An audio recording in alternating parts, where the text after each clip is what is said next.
When a United States Senator locks horns with the Homeland Security Secretary over a Supreme Court ruling, you know sparks are about to fly. But this wasn't just another heated exchange on Capitol Hill, it was a direct challenge about whether America still honors the very Constitution it was built on.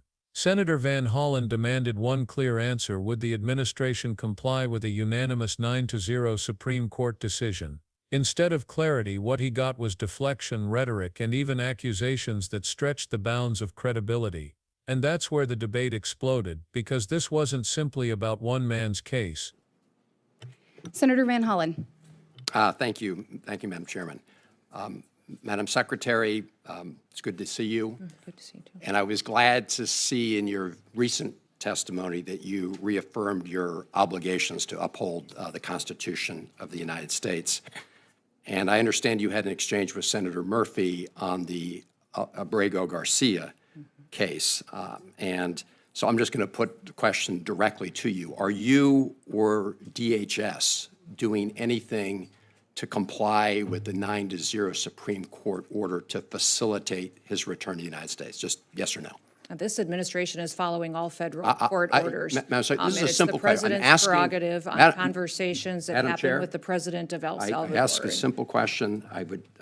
We have a limited amount of time. I just asked you, Madam Secretary, whether or not you or the Department of Homeland Security are taking any action to facilitate the 9-0 Supreme Court decision to facilitate his return. This is a very simple question. Are you taking any action to facilitate his return, or are you not? This administration is following and complying with all federal court orders so, to make sure that we So you are, because the court ordered that you facilitate his return, so you are facilitating his return. Sir, Senator, thank you for the question, but what I would Madam tell you Secretary, is that we are following court orders, Madam and that your advocacy for a known terrorist is alarming to me. Madam Secretary, it's alarming to me because he's a human smuggler. Madam He's a Secretary, wife I'm going to have to beater reclaim and my a terrorist, and he's not a U.S. citizen. He's a citizen of El Salvador, and he's home. If he were to come back Madam here, Secretary, we would take him immediately all right, back to I'm going to El have Salvador. to, Madam Secretary, you should know a couple facts then, which is, number one, in 2019, the Immigration Court said that he should not be returned to El Salvador because it would put his life in danger. The Trump administration at the time did not appeal that decision. After that, he got a work permit and was working legally in the United States of America.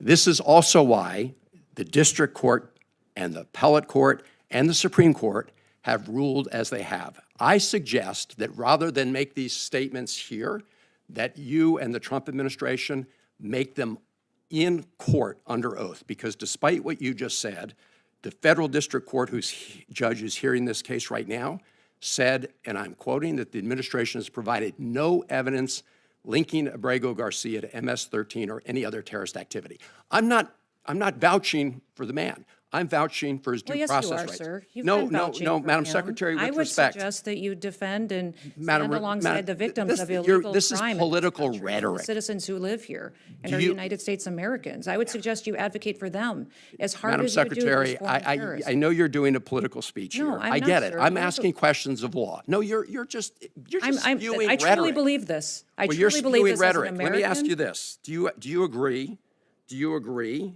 with Justice Scalia in the Supreme Court opinion in Reno v. Flores that, I'm quoting, "It is well established that the Fifth Amendment entitles aliens to due process of law in deportation proceedings." End of quote. Sir, we are utilizing every due process tool that this Congress has afforded us. The Congress decides what Madam due process Secretary, is appropriate for every situation. Expedited removal is a due process that you have afforded us that we are utilizing. The Alien Enemies Act I'm going is to another reclaim tool my that time, we're Madam utilizing. Secretary. So You we are are, giving due Madam process Secretary. and using the tools Madam that Secretary, this Congress has given us. this is really, I'm asking sort of simple questions of law, and simple questions like, are you complying with the 9-0 Supreme Court decision? And you seem to think that's some kind of trick question. Let me ask you this. You were down at CCOT in El Salvador, and you said, and that, I'm quoting, "It is one of the tools in the toolkit that we will use." And it's well known that the Trump administration is paying the government of El Salvador to keep these individuals, including those who the U.S. courts have determined were illegally taken out of the country in violation of their due process rights. Have you seen the grant document between the United States and the government of El Salvador with respect to the CCOT? It's important that everybody knows the consequences of what happens for their actions in this country. When you break the law and you're a member of a foreign Madam terrorist Secretary, I asked you a organization, there are question. Have you consequences seen to the that. document? This is not hard. Yes, I have. Okay. And what are the provisions of the doc? So do you know what entities in El Salvador are Sir, receiving I'm the sure funds? you can see this document as well and have looked at it for I'm evaluation. glad you as raised well. that, Madam Secretary, because I sent you a letter along with many of my colleagues here on April 8th asking for, among other things, that document. Will you respond to the letter that we sent? I will respond to your letter. Can I get some sense of when? We will take a look at it. I don't remember seeing your letter yet, but I will certainly Well, take a it's look been at there it over and a give you month. a The response. senator's time has No, expired. Madam Chair. Senator Kennedy? Madam Chair, Madam the Secretary. Secretary, I have some additional questions No, related sir, to that's up fire to you cap. to manage that time. Senator Kennedy? Madam Well, I need a little Secretary. help from a chair that respects the members of the Madam committee. I'm sorry, Madam Secretary. Chair. This is You pretty It was about whether due process in America is real or just a slogan politicians toss aside when it's inconvenient. The clash began with what seemed like a simple yes or no question. Senator Van Hollen asked if the Department of Homeland Security was taking action to comply with the Supreme Court's unanimous order to bring Kilmar Abrigo Garcia back to the United States. 9 justices agreed on the ruling, which is rare in today's divided political climate. But when it came time for an answer, the Secretary dodged. She insisted that the administration follows all federal court orders but never directly acknowledged whether DHS was facilitating Garcia's return. To Van Hollen, it looked like a refusal to give the one thing Congress is supposed to demand from executive officials: accountability. But this wasn't just about Kilmar Garcia. The senator made that point very clear. His real question was whether due process still carries any weight when immigrants are involved. It's easy for politicians to praise the Constitution in their speeches, but what happens when its protections apply to people without voting power or political clout? That's when, as Van Hollen pointed out, due process gets treated like an inconvenience rather than a guarantee. And that raised the stakes. Because if the government can shrug off a Supreme Court order in an immigration case, what stops them from doing the same in other cases, ones that might affect American citizens directly? The tension rose when the Secretary tried to push back, painting Garcia as a dangerous figure. She threw out terms like human smuggler and even terrorist language designed to grab headlines and stir fear. But Van Hollen wasn't buying it. He reminded her that an immigration court had already ruled Garcia would face life-threatening danger if sent back to El Salvador. That ruling wasn't appealed by the Trump administration at the time, meaning it stood uncontested. Garcia had even been granted a work permit and lived legally in the U.S. for a period. Now, despite those rulings, the Secretary was using labels to justify ignoring the court. Van Hollen pointed out that the District Court, the Appellate Court, and finally the Supreme Court had all reviewed the case and found no evidence tying Garcia to gangs or terrorism. In fact, a federal judge flat out stated that DHS had presented zero evidence to support those claims. This moment exposed one of the most common political tactics when the facts aren't on your side: throw out scary labels. Call someone a smuggler, call them a terrorist, and hope the public doesn't notice the lack of proof. But Van Hollen flipped that tactic on its head, saying he wasn't vouching for Garcia's character, he was vouching for his right to due process. That line hit hard, because in America the principle has always been that even the most unpopular individuals deserve their day in court. Without that principle, constitutional rights are nothing more than optional privileges handed out at the discretion of whoever holds power.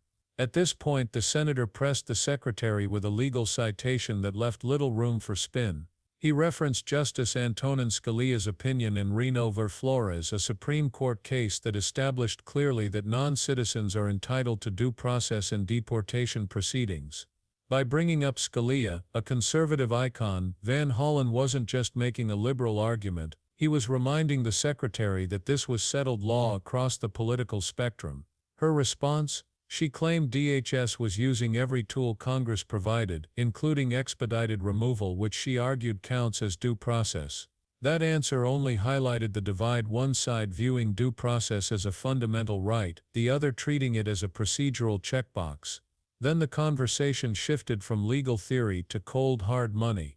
Van Hollen asked about U.S. taxpayer dollars going to programs in El Salvador, specifically something called SECOT. Reports had suggested that during the Trump years the U.S. paid the Salvadoran government to hold individuals, including those American courts had ruled were deported illegally. The senator wanted to know if DHS had seen those grant documents and whether U.S. funds were propping up a system that undermined American court rulings. The secretary admitted she had seen the documents but offered little detail. Van Hollen pointed out that he and other senators had sent her a letter requesting information months earlier, and she hadn't responded. The implication was clear: not only was the administration avoiding answers in public hearings, but it was also ignoring formal oversight requests in writing. This line of questioning cut deeper than a single immigration case. It touched on whether the United States is exporting its dirty work, using taxpayer dollars to pressure other governments to hold people that U.S. courts have said must be protected. That possibility raises a troubling picture: a government sidestepping its own constitution by outsourcing violations of due process to foreign partners. For Van Hollen, that wasn't just bad policy, it was a direct challenge to the rule of law at home. And just when the hearing reached this critical moment, political theater got in the way. Senator Kennedy jumped in, frustrated about time limits and accusing the chair of not respecting members' rights. On the surface it sounded like a scheduling squabble, but beneath that it showed how oversight hearings often turn into performances, lawmakers more focused on scoring points about procedure than drilling down on whether the administration is truly complying with the law. Kennedy had even signed the letter Van Hollen referenced, demanding information on the SECOT program. Yet instead of pressing for real answers in that moment, the debate turned into bickering about who got the microphone longer, and that's where the larger picture comes into focus. Across the exchange, you saw the playbook of modern politics. Officials dodge direct questions with broad reassurances. They slap scary labels on individuals to deflect attention from legal rulings. They drag out procedural arguments to run down the clock. And when cornered with facts, they shift the debate to technicalities or funding details that never get fully answered. It's a cycle designed less to inform the public and more to obscure responsibility. Van Hollen's persistence cut through some of that fog. He brought receipts, court rulings, legal precedents, and official documents. He challenged the secretary not just on one case, but on whether the executive branch thinks it can ignore a unanimous Supreme Court ruling when it's politically inconvenient. And his warning resonated beyond immigration. If the government can decide due process doesn't apply here, then what prevents it from doing the same in other contexts? Rights don't vanish all at once. They erode slowly, case by case, until people wake up to find that protections they assumed were guaranteed have been hollowed out. What makes this showdown so significant is that it wasn't about ideology alone. It was about the most basic question in any democracy: does the government follow the law, even when it doesn't want to? The secretary's deflections suggested the answer might depend on the politics of the moment. Van Hollen's insistence reminded viewers that the rule of law can't survive if it's treated like a menu where officials pick and choose what to obey. So what does this all mean for the rest of us? It means that debates about immigration are often proxies for debates about rights more broadly. It means taxpayer dollars can be weaponized in ways that the public rarely sees. And it means politicians will keep using labels and rhetoric to distract from the real question: are we a nation of laws, or a nation of politics first and foremost? And here's where you come in. If due process can be ignored for one person today, what's stopping it from being ignored for you tomorrow? If taxpayer dollars are funding programs abroad that undermine U.S. courts, what does that say about accountability here at home? These are the questions we all have to wrestle with, because the answers determine whether our democracy is still anchored in the Constitution or drifting further into a system where rights exist only when convenient. If you found this breakdown eye-opening, make sure you tap that subscribe button, drop a like, and share your thoughts in the comments. The next video dives into an even more controversial exchange, and you won't want to miss it.